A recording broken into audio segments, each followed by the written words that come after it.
Hello, my name is Lewis and welcome to day 29 of Decktober. Today we're looking at a $35 budget Gavi Nest Warden deck tech.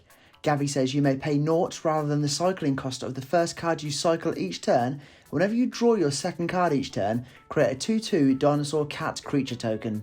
This deck is all about cycling to the absolute max, getting those cards to cheapen those cyclers even further, and eventually cycle through your entire deck to get those big Wincons to destroy your opponents. Now, let's get straight into the budget deck tech. As always, we're starting off this budget brew hot with all of that ramp.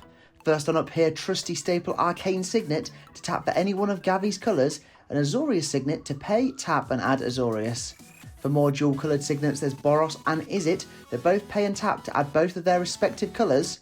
You can get by with minimal ramp in this deck, as you'll be cycling through that deck so quick you'll have no problem getting to those lands or mana rocks. Next up is Ralgrin Crystal to tap for any of those Jeskai colours. And finally, we have Sol Ring, because Sol Ring. Before we get into all of those cycle loving cards, make sure to smash that like button and subscribe to the channel for all things MTG. It's completely free to do, and it helps our channel grow and grow as we head towards 2,000 subscribers. This deck has tons of those cycling cards, but first we're looking at all of those cycle lovers. First on up, there's Akim the Soaring Wind that says whenever you create one or more tokens for the first time each turn, create a 1/1 Flying Bird 2, and the Locust God to create you a 1/1 Insect Creature token with Flying and Haste whenever you draw a card, with the added ability to pay to draw and discard a card. There's Drake Haven that says whenever you cycle or discard a card, you may pay 1. If you do, you create a 2/2 Flying Drake token, an Improbable Alliance to create a 1/1 Flying Fairy token whenever you draw your second card each turn. Having these token creators are so important, as with Gavi, we'll already be making a 2/2 Dino Cat whenever we're cycling those already cheap cards, again thanks to Gavi's ability, so we may as well bolster our army even more to overwhelm our opponents. Next up is a very iconic duo with Bralin that says whenever you discard a card, put a 1/1 counter on it and it deals 1 damage to each opponent, and Shabraz that whenever you draw a card, gets a 1/1 counter and you gain a life. And thanks to their partner pairing, if you play one, you can fetch the other from your library to your hand. There's Fluctuator, an incredible card for this deck that cheapens those cycling casting abilities by 2, and New Perspectives that on ETB draws you 3 cards, and if you have 7 or more cards in your hand, you can pay naught rather than paying those cycling costs. Both insanely important cards there. We've got Astral Slide that says whenever a player cycles a card, you may remove target creature from the game, returning it to the field under its owner's control at the end of turn, and Escape Protocol that similarly, when you cycle a card, you can pay 1 to exile target artifact or creature, then returning it to the field under its owner's control. Perfect if you have any ETB triggering creatures. We have Herald of the Forgotten that when ETBs, if you cast it, return any number of target permanent cards with cycling from the graveyard to the battlefield. That is some huge recursion. And Surly Badgersaw that you put a +1/+1 counter on whenever you discard a card. You get a treasure token whenever you discard a land, and it bites up to 1 target creature you don't control when you discard a non-creature, non-land card. We've got Psychosis Crawler whose power and toughness are equal to the number of cards in your hand, and whenever you draw a card, each opponent loses a life.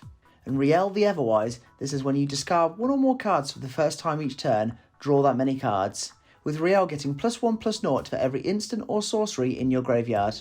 There's Abandoned Sarcophagus that allows you to cast those cycling cards from your graveyard, also exiling those cards with the cycling ability if they be put into a graveyard from anywhere. And finally, we have the best card in all of MTG, Prickly Marmoset, the famous creature with that first strike that gets +2/+0 until end of turn whenever you cycle a card. Is there a better card in Magic?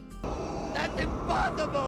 Also, for long-time viewers of the channel, I did promise a Prickly Marmoset tattoo when I hit 1,000 subscribers, and I can now reveal this is booked in for a couple of months' time, so look out for that. What have I gotten myself into? Now it is time to look at every single cycling card in this deck, of which there is a ridiculous amount. First up, we have the 1-mana cycling cards in Drannith Healer and Stinger. If we have these cards on the field, then Drannith Healer will gain you a life every time you cycle a card, and Drannith Stinger will deal 1 damage to each opponent when you cycle those cards. There's Flourishing Fox that if it is on the field, it gets a +1/+1 counter whenever you cycle a card. Boy do I miss that card in Standard. And Boon of the Wishgiver, another 1-mana cycling card that you can also play to draw 4 cards. We have Footfall Crater that can enchant target land, allowing it to tap to give target creature haste and trample until end of turn, and Go for Blood as a good fighting removal option, again with that 1 mana cycling cost. Any of these cards are perfect as they're so cheap to cycle and will really help us get through our deck quick to find those Wincons. Plus we're getting a 2/2 Dino Cat every time we do so. For another 1-drop cycler we have Censor that we can also use as a counterspell, and Curator of Mysteries that if you have on the board you can scry 1 whenever you cycle or discard another card. We've added Hieroglyphic Illumination to draw 2 cards or cycle, and Maze's Guile to again cycle or make target creature card enabled to be the target of spells or abilities this turn. We've got Cast Out that if we don't cycle, it ETBs and exiles target non-land permanent until it leaves the field, and Neutralize as another counterspell cycling hybrid. The brilliant thing about most cycling cards is not only can you use them to benefit Gavi's abilities, but they've normally got some sort of playable ability like counterspells or card draw if you do need a card to get you out of a tight spot. There's more 2 mana cycling cost cards in Rescind that can also return target permanent to its owner's hand, and Rebuild that can return all artifacts to their owner's hands. There's another cycler in Shredded Sails that can alternatively be used for some removal and lay claim to enchant target permanent and steal it all for yourself. We've got Ominous Seas that if isn't cycled gives us a 4 shadow counter whenever we draw a card, being able to remove 8 4 shadow counters to create an 8/8 Kraken. And Reconnaissance Mission, this is whenever a creature you control deals combat damage to a player, draw a card. There's Tectonic Reformation to give each land card in your hand a mountain cycling cost, and Vizier of Tumbling Sands that when it's cycled you can untap target permanent. In our endless supply of 2-drop cyclers we have Choking Tethers that you can cycle to tap target creature or use as an instant to tap up to 4 target creatures, and Mental Journey to basic land cycle or draw 3 cards. There's Cloud of Fairies that can also ETB and untap 2 lands, and Rooting Moloch that can also give some nice cycling card recursion. We have Valiant Rescuer that can create 1/1 humans when cards are cycled, and Angel Song for some combat damage prevention. We have Countervailing Winds for that cycle or counterspell option, and Forsake the Worldly for some artifact or enchantment removal. And for the last of the 2 casting cost cyclers, there's Gilded Light to give you Shroud until end of turn. So on to the 3 CMC cyclers, there's Sweltering Suns that can also deal 3 damage to each creature, and Starstorm that can be paid to deal X damage to each creature. We have Complicate that you can use as a counterspell and cycle combo, and Nimble Obstructionist as another counterspell cycle combo. You love to see it.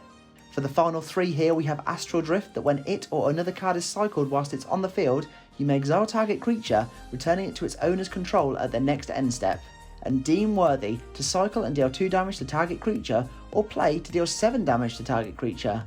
Even these cards with a high cycling cost are worth having, as Gavi reduces the first cycle card cost each turn to 0, which is absolutely huge.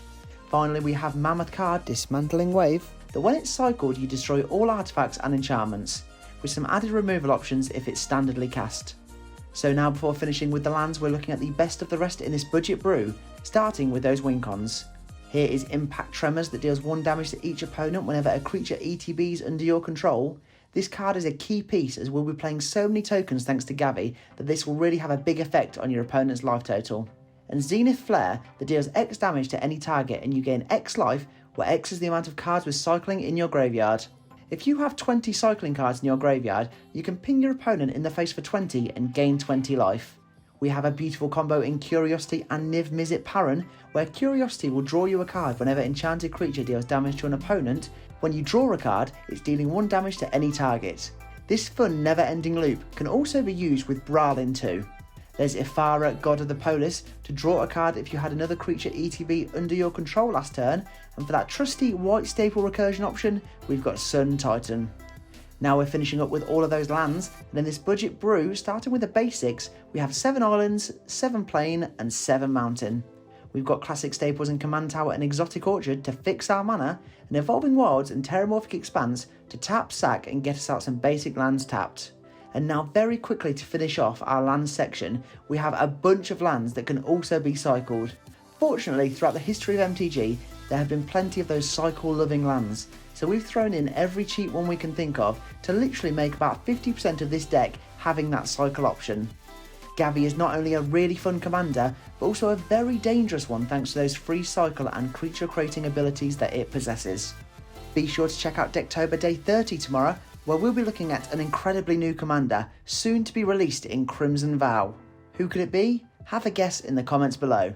There we have it, that is the $35 Gavi budget deck tech. Thanks for watching, and don't forget to smash that like button and subscribe to the channel for all things MTG. Check out our link tree in the description below for all of our social media and affiliate links. For now though, I am all tapped out, so I'll see you in the next video.